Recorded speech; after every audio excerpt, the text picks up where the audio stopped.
Did you know there are people who think the Twin Towers were taken down with nuclear weapons? Now stay with me. This one gets kind of weird.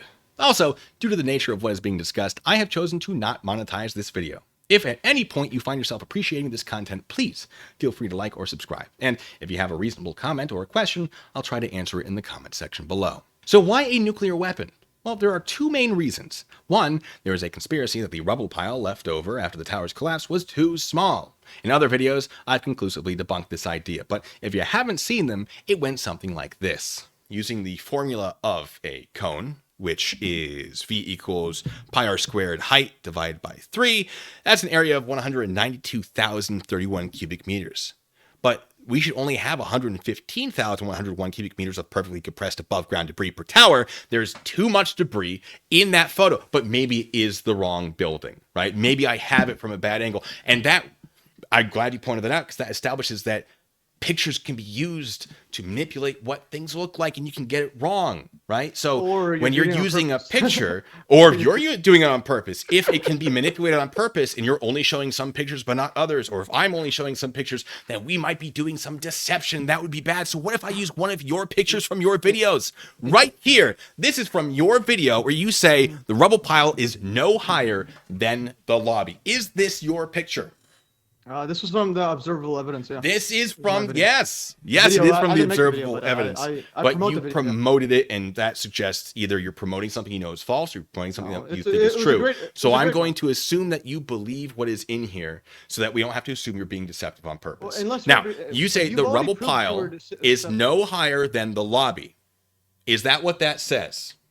Rubble pile, no higher than the lobby. That's what that says. But again, is this so a real if photo? We assume that you used it, so is it a real photo or not?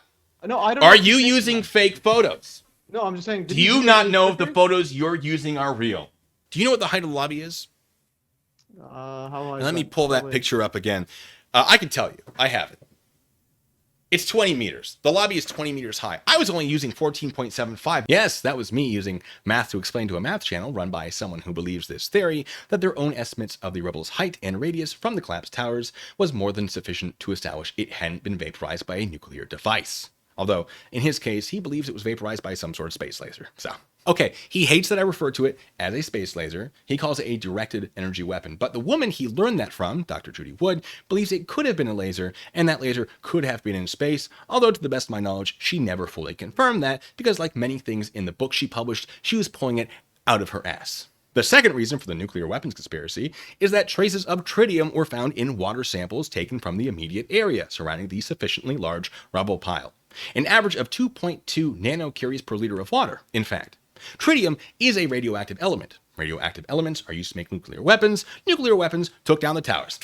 Case closed. Video's over. Your homework is to safely and appropriately compliment a stranger. Really make their day. You know what? No, don't. Someone's going to do that wrong, and I'm going to be responsible. Just put good into the world, please. Oh, all right. I'll explain why that's a bunch of nonsense, and there are many reasons. First, has a tritium bomb ever been developed? Yes, actually, they're called neutron bombs, because their purpose isn't to do this. It's to do this. I'm melting! By releasing an enormous amount of neutrons. But why?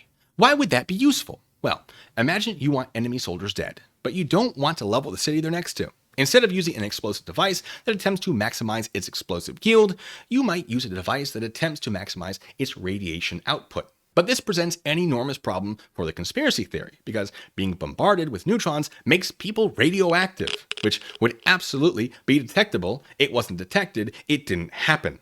Additionally, you know how we have footage of the towers collapsing near ground zero? If this was caused by a neutron bomb, we wouldn't. All of those cameras would almost certainly be destroyed by the electromagnetic pulse the bomb would create. It's dead! Yes, just like everyone in the area would be after receiving a lethal dose of neutron radiation. So it wasn't a neutron bomb, but that doesn't mean it couldn't be a different type of nuclear weapon, right? A very small amount of tritium is used in hydrogen bombs. Tritium, or hydrogen-3, a hydrogen isotope with 1 proton and 2 neutrons, undergoes fusion with deuterium, or hydrogen-2, a hydrogen isotope with 1 proton and 1 neutron, and creates helium-4, a helium isotope with 2 protons and 2 neutrons. But we started with 3 neutrons, and now we only need 2, so that extra neutron shoots off. And in the case of a hydrogen bomb, it shoots off into uranium-235 or plutonium-239, breaking apart the atoms and creating a fission reaction. We still have the issue of people being irradiated and an EMP, but now there's another issue. If traces of tritium were found due to the alleged use of a hydrogen bomb, where are the traces of deuterium? Where are the traces of uranium or plutonium? Wait. Uranium was found in dust samples. The average quantity of uranium found in the 22 samples measured had a geometric mean of 3.29 parts per million. Except that's not unusual for New York. Here, we see a report prepared by the Bendix Field Engineering Corporation for the U.S. Department of Energy in 1978, which establishes the presence of up to 9,980 parts per million of triuranium octoxide, a compound from which uranium fuel could be extracted. This uranium concentration map from 1993 appears to show a presence of uranium between 3 and 4 parts per million in Manhattan.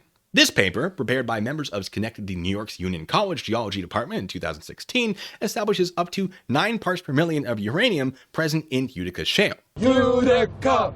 And the Health Physics Society claims the amount of uranium in soil anywhere in the world should average approximately 3 parts per million. To put that in perspective, if I had a chunk of uranium the size of a die and I wanted to put it in enough soil that it would only account for 3 parts per million by weight, I would need to buy 2,213 of these bags. Now that's a lot of dirt! So if the average is 3, and New York is known to have uranium ore deposits, which would have a higher concentration of uranium than average, do we think it's unreasonable for the 22 samples taken from ground zero to have a geometric mean of 3.29? Gosh, I don't. Geometric mean, by the way, is a way of finding the average where instead of adding the numbers together and dividing by the amount of numbers added, you multiply the numbers and then take the root equal to the amount of numbers multiplied. It's the whole thing. In case you're wondering, adding them together and then dividing them would have given us 2.8 parts per million, so even better.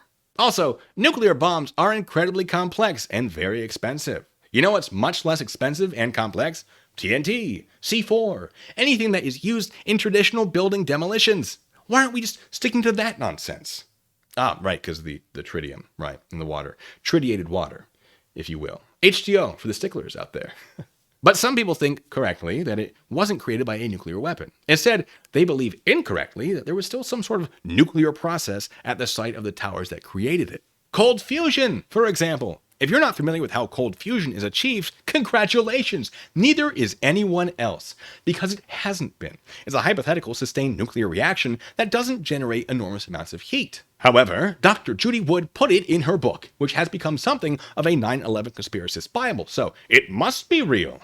But like many things in the book, she has no idea what she's talking about. She claims cold fusion doesn't produce radioactivity, and a 2009 60-minute interview establishes people have recreated a 1989 cold fusion experiment with promising results. However, the person being interviewed on 60 Minutes has been accused of falsifying data, and the 1989 experiment, the results of which nobody has been able to recreate, alleges the production of neutrons, which the United States Nuclear Regulation Committee considers ionizing radiation. So no, the 60-minute interview does not prove the existence of cold fusion, and the experiment being recreated, if it successfully replicated the alleged results of the original test, would in fact produce radioactivity.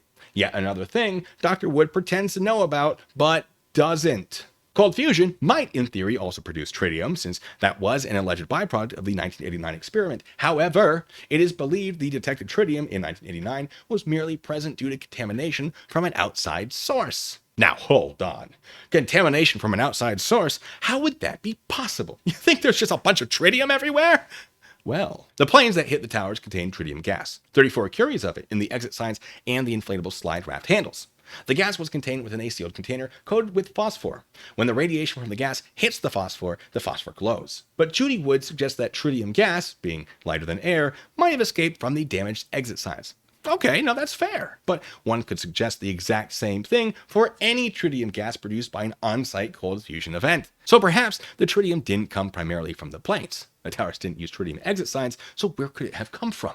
Well, one of the theories is that some of the 2,823 people who perished in the towers may have been wearing watches containing tritium. In fact, just 40 people would need to own watches containing a gaseous tritium light source, or GTLS, to account for 1 curie of radiation. And if those watches were destroyed in the burning rubble, which was being sprayed by water, this could absolutely create tritiated water. But let's put some of those numbers in perspective. The amount of tritiated water had, on average, 2.2 nanocuries per liter, which is 0.000002% of what those 40 watches would produce. Another fun fact, a liter of water weighs approximately 1 kilogram. A kilogram of bananas emits approximately 3.5 nanocuries. So by weight, a banana is more radioactive than the water samples taken from ground zero. But obviously, this wasn't bananas, although the cold fusion theory certainly is. I know, I'm sorry. Oh, it's too good. And it may not have been watches either. There's actually a second, maybe even better theory. Guns. What? I know. This is a tritium night sight. It works the same way the exit signs do. They're not uncommon on firearms, and there were firearms in the World Trade Center buildings. The CIA and Secret Service had offices in Building 7. Building 6 had 2 ATF evidence vaults containing firearms seized pursuant to criminal investigations, which, as of October 6, 2001, had not yet been located amongst the sufficiently large piles of debris. Having worked in office spaces occupied by federal law enforcement agencies, I can tell you it's not unlikely there were additional vaults for the agents' weapons, and it is estimated only 20 weapons would have to be destroyed to generate 1 curie of radiation. So is the amount of tritium unusual, given the circumstances? Absolutely not. Let's summarize what we've learned today. Some people believe a nuclear weapon was used to destroy the towers because of the presence of tritium. A neutron bomb couldn't have done it. An atomic bomb couldn't have done it. A hydrogen bomb couldn't have done it. And non-bomb nuclear shenanigans, such as cold fusion, couldn't have done it. And the source of the tritium has an entirely normal explanation. Also, bananas are more radioactive by weight than the tritiated water samples. That information might save your life someday. I don't know how, but it's better safe than sorry. Anyway, I'm off to go find some other conspiracy to debunk, such as the Hutchison effect. That'll be a fun, yet incredibly simple one to do. So until the next time, ladies and gentlemen, be good, stay safe.